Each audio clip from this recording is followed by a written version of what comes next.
Jeff, I want to welcome you to a dangerous world where speakers have spikes. That is a dangerous world. The world of HarmoKnight. Clearly this looks dangerous and scary. I'm pretty freaked out. I'll give you that. We shouldn't have done those shrooms before we walked into this quick look. I'm having a real bumpy March right now. It's so bumpy that it's technically April. Oh no.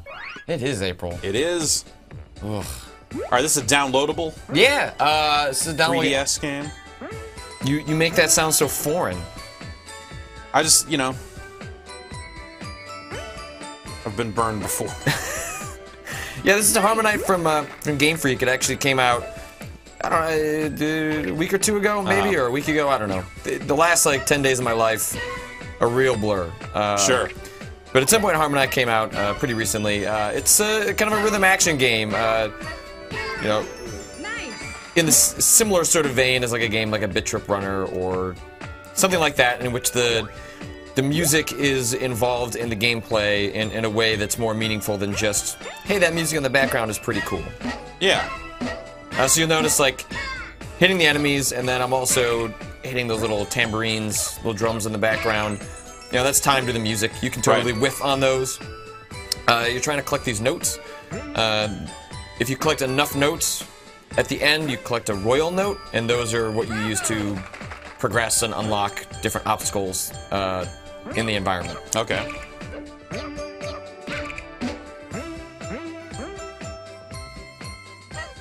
Ooh.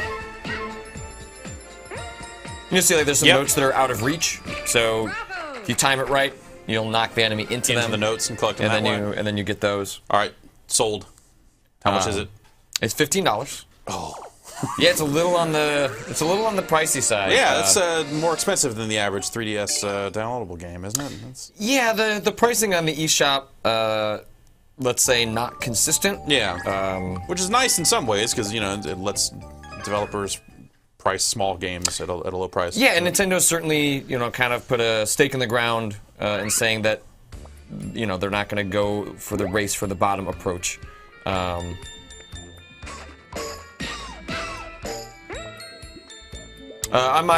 you hit those cymbals, those hi-hats and stuff there in the background too, or just the drums? I think it's just the drums. At least I haven't figured out how you hit the... Oh, I just fucking... So even the enemies... Oh. Like, usually when I'm playing this, it's gonna be tough to do in the quick look, so I'm gonna whiff on a bunch of this, but yeah. I'm usually playing and, like, tapping my foot at the same time. Right. To remain on beat. See, a triangle, surely you must be able to jump up and hit that, right? I can try. Oh, maybe not. Huh. But you notice, like, as you click the notes, it all goes in time, and you see with that enemy, you can hit an enemy and not get a note out of it. Okay, so like if you don't time it right? Yeah, it doesn't do, like, good, perfect, or like some of those other games do. Either you're on beat enough to get a note, or not. Right, or those eggs there, they increase your health past the 5 default that you start with. But if you whiff on hitting the egg, it just falls over and nothing comes out of it. Cool.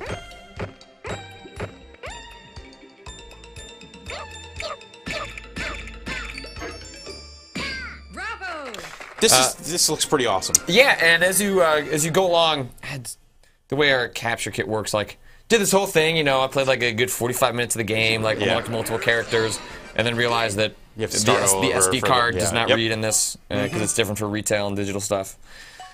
But as you go along, you collect different characters. I'm hoping if I shuffle through this fast enough, I can try and get the first that you come across. You don't choose to swap between the characters. There will just be certain levels that have sections that require them. Okay. For example, the first one that you collect, I think it's Lila. It's a girl that can shoot a bow and arrow. So they'll have enemies off in the distance, and there'll be a target indicator that you're using as you're timing, as opposed to kind of visually looking at it and swinging. And then actually, the section we're going to come up... I like the look of it. I like the look of the character design and stuff. And it's got an overworld. I like games with overworlds. Yeah. It's kind of got like an Adventure Time sort of look in some of the cutscenes. So this is another one of the sections, other than like the standard side scrolling. So it gives you a wow, preview of okay. what you're supposed to do.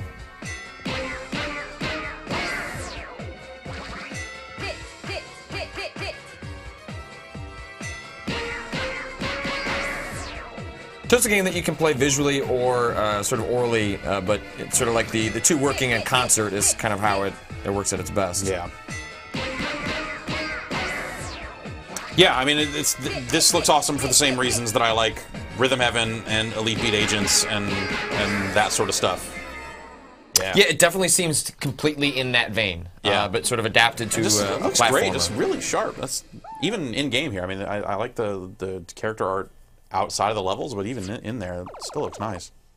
Yeah, and this comes from Game Freak, who is normally working on Pokemon games. I feel like this is kind of like when Kojima had a chance to go make a couple other games, and then like does this really weird creative work, and then please go make more Metal Gear games. We were going to lock you back in the hole now. You made your Boktai, you made your Zone of the Enders. Now, please, Snake must get older. That's right. So yeah, Game Freak isn't traditionally making games other than Pokemon stuff, but HarmoKnight certainly makes a case for, hey, maybe let these guys do something else. Yeah. All right, so now we'll start getting some of the more. Okay. All right. So there are other time mechanics that come into this, and so there's a high score element, but in order to collect those.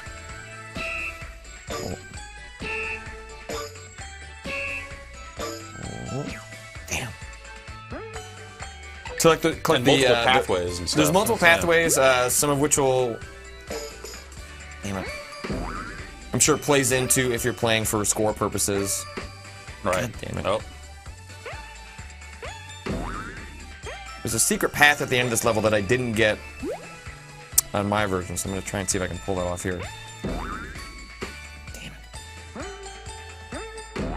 Trying to find the last Game Freak developed game that had nothing to do with Pokemon, and it might be Drill Dozer for the GBA. That was a good game, too. Yeah. Damn it.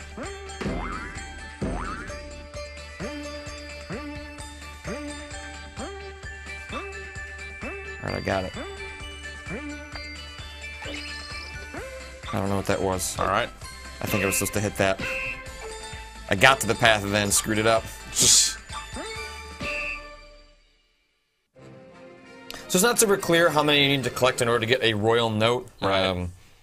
But it seems like the bar on that is pretty low, and then you can still collect the royal note, but not get. I should get. Okay, so I got a good this time. So that's not the best you can get. But you got your royal note. You get the royal note, so you can keep progressing, and then. Oh, here I did collect it. You found a bird. Great. You found a bird. I don't know why. Yeah. I don't even know why I'm psyched about that. I'm glad that. In some ways, I think it's pretty funny. The game doesn't even tell you why you should be psyched. Yeah. But look, there's 1X bird in the corner. That's what's actually pretty nice is other than like these platforming stages, the game is pretty consistently coming up with sort of variations on the stages. One of these is this sort of stadium arena that is purely focused on hitting enemies.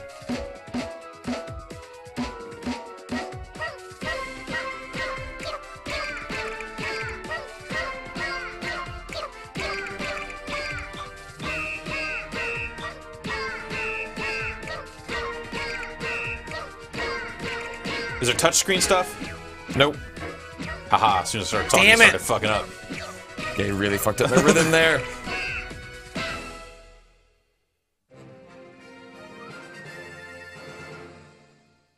So I'm sure those probably get more complicated, and like the way the game adds, complexity as you can imagine is really getting off rhythm. The first boss battle has a lot of off rhythm stuff where, it'll be like hit, jump, pause, hit. And so what comes into play there is not only your sense of rhythm, but if you get off rhythm, which the game seems it's consistently trying to do to you. Then using the visuals to sort of line that up. Right. So that's what makes it kind of neat is that you can sort of use both to sort of augment each other. All right, after this, we'll be able to at least see the new character. Okay. I'll stay quiet. I don't trust you though. Jump, hit. Hit.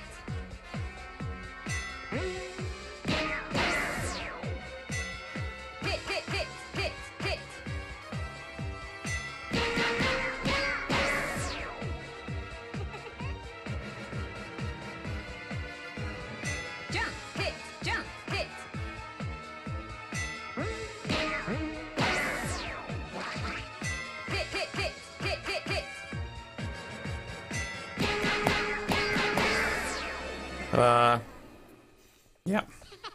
So in those days, It's a lot like Space Channel 5, like without the chew. Yeah, and so we won't come up to it in these stages we're going over, but there are some of the other ways that they sort of mix things up is when they change perspective, they'll make you press right or left on the D-pad in order to dodge incoming attacks. Oh, okay. Yeah. So you're moving the guy around while also then like transitioning to a jump or to a hit, and then starting in the second world, you can power up an attack. So there'll be enemies that.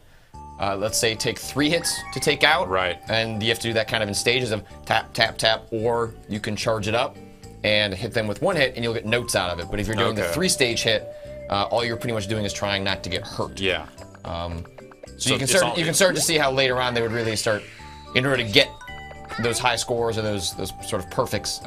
You need to start holding it down. You need to start layering that stuff on. Okay, that's cool. All right, Space Channel 5 Part 2 with the chew. I never played Part 2. I only played the first one. It was non-essential. I sort of got what I wanted out of the first one, and the second one does not have Michael Jackson, so right?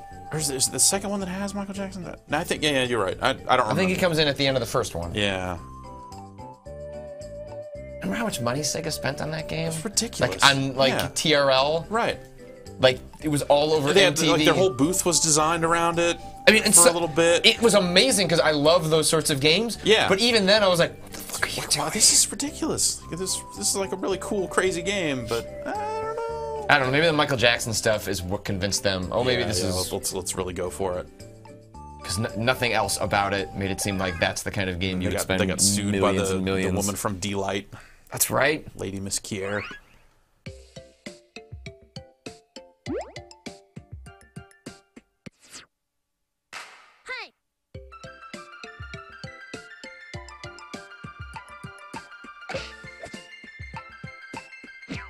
Oh.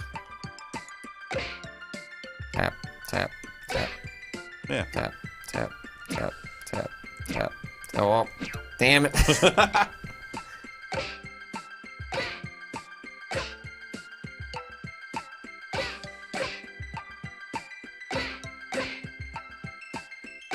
And they have such really smart visual design that communicates the beats.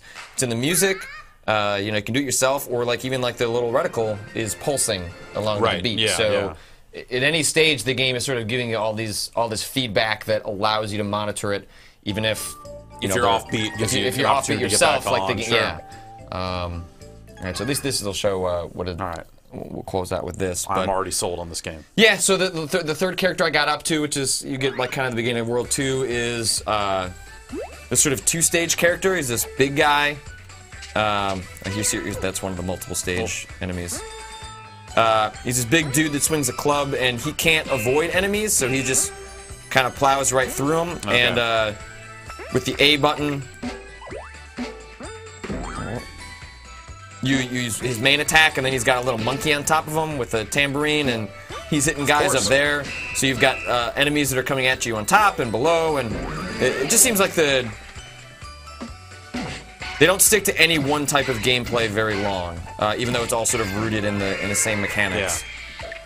Yeah. So even like the first 30 minutes, it definitely seemed to be justifying its $15 price tag. Yeah, yeah.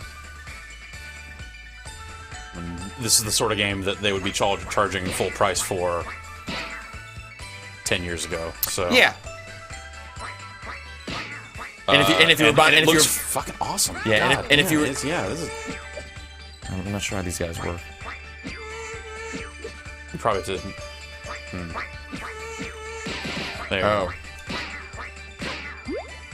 Yeah, or if you're buying it at something like, the App Store, it would be $2.99 and then pay for the characters or something like that. No, I will totally find my 3DS and play this game. Nice. So yeah, so that's HarmoKnight. Yeah. Yeah, I was a little shocked when so then I had to buy it so we could do it for this, and $15, and I was like, oh geez. But I think it makes a pretty convincing argument. It seems like it has a whole lot of depth to it. It seems like it looks really great. If you like games if you like music games like I do, or like you definitely like the rhythm having games. Like, it seems like it appeals to both crowds. And you can collect birds, so you like only bird have watchers one as well. Bird. Yes, bird watchers will definitely get something out of this. But yeah, it's available now on Ye Olde eShop. And And that is HarmoKnight. Thanks, Jeff. Awesome. Thanks for showing it to me.